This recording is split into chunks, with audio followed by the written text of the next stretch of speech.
Le film Dan Suite de Kipu est basé sur une nouvelle inédite de Maurice Carême et retrace avec un réalisme teinté de nostalgie la préhistoire du pays de Herve. Il s'agit du premier long métrage à gros budget commandité par l'exécutif wallon.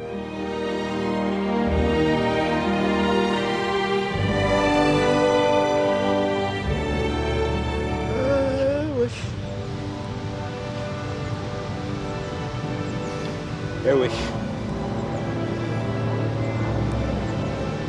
Le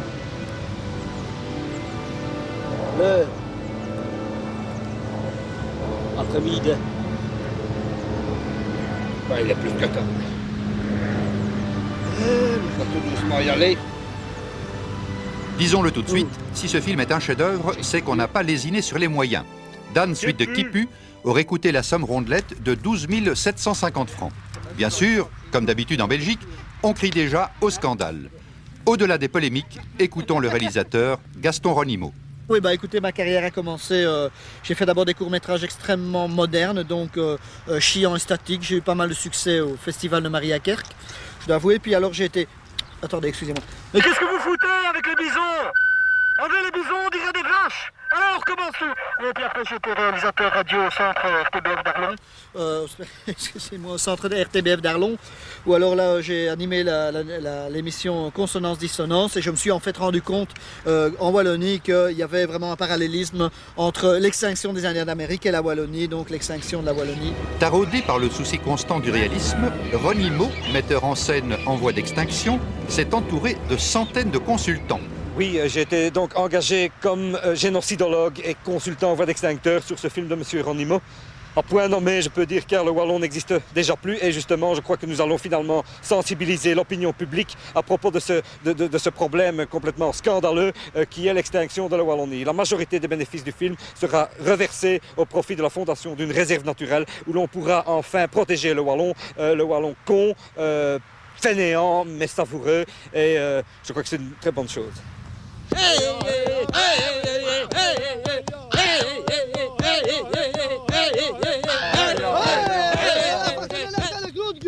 Mange-tu le piroulet dans le Kipu? On arrête un peu dans le jukebox. Même Sénat, même très bien, t'as petit frappé dans le caillou là. Où? Qui sont? Un qui pue. Qui pue? Dans le Kipu, dans le piroulet? Dans le pirouline, madame. Dans le pirouline, quand les choses encore par là-bas, hein? Mouh, t'as qu'à savoir, Dans le pérouline que je te dis que genre dans le combinette. Dans le pâte qui pue. Kipu dans le pat dans le fou, et gars, Ça va fumer un petit peu qui pue. Au point de vue de ton rôle précisément, là je pense que on aborde un domaine absolument... Formé à l'école de Grotowski, Ronimo a la réputation d'être tyrannique avec ses comédiens. Je voudrais que tu me joues la pesanteur. Oui, c'est quoi ça, une pesanteur? Il les traite comme du pu, jusqu'à ce que ceux-ci expriment la pointe extrême de leur talent. Ici, dans une scène particulièrement émouvante. Saucisse qui pue, aime bien petit pet qui pue.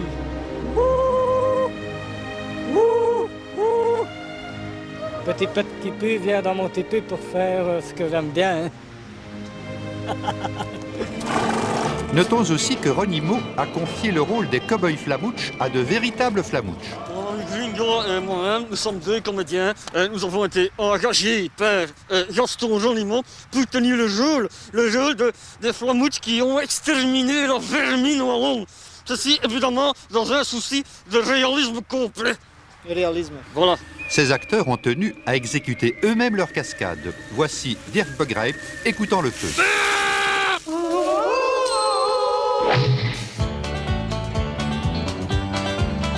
Tiens, voilà la deux rues qui partent en vacuum. On ira où tu voudras, quand tu voudras.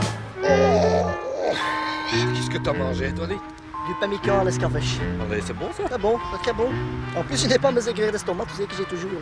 Eh bien, t'as de la chance, parce que moi j'ai dû me faire cirer les roulades de bison fumé que m'a préparé la sœur de Petit Pet qui pue, et je te dois dire que ça me reste là. La femme de Petit Pet qui pue, attends, qui c'est encore celle-là? C'est Cook-au-Beurre qui pue, c'est ça? Non, Cook-au-Beurre qui pue, c'est la femme de Nez Boucher qui pue. La femme de Petit Pet qui pue, c'est Feu au cul, je crois. Feu au cul qui pue. Oui, c'est comme la Cune-Couille, tu sais comment il a appelé sa fille, la Cune-Couille? Non? L'âge du vent. L'âge du vent qui pue, ça c'est raffiné. L'âge du vent qui pue. L'âge du vent, ça va, mais qui pue. L'autre, il y a plus fort, l'autre jour, il y a Gros Bazar qui pue, qui me présente un pote, tu sais comment il s'appelle? Non. Crotte de nez qui pue. Crotte de nez qui pue. C'est le frère de Bœuf Carotte qui pue, ça. Bœuf Carotte! Qui est le père de notre gardien, Langue Chargée qui pue. Langue Chargée qui pue! Il y a aussi la voisine, Montalaire qui pue. Montalaire qui pue! Et son mari, Pinamouche qui pue. Mais enfin! Mais qu'est-ce qu'il en dit? C'est genre, c'est... Et leur cousin, Quoi, leur cousin? le Ruste. Tu vas voir qu'on va encore une fois rien vendre ici. Qu'est-ce qu'on vend déjà ici? L'extinction. Après ce sketch affligeant, précisons que la sublimation poétique tient aussi sa place dans l'univers de Ronimo. Marc-Maurice Béjart a réglé toute la partie bourrée du scénario. Je suis particulièrement attaché à la création des costumes, de la chorégraphie, mais les costumes c'est mon monde. Alors bien entendu, j'ai fait les shorts qui moulent, les plumes, etc. C'est très intéressant.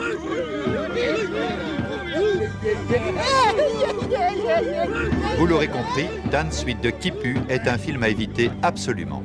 Petit Pet qui pue vient dans mon tipi pour faire ce que j'aime bien. Dance with the Kipu. Bientôt dans aucune salle. Bonjour, je suis la sœur du frère de Pet qui pue. Et je suis indienne, et je suis contente d'être indienne. Parce que les cow-boys, ils savent, ce sont des cons, ils ne connaissent même pas le langage indien. Tandis nous autres, on connaît le langage de cow-boy. Maintenant, je vais faire mon dîner.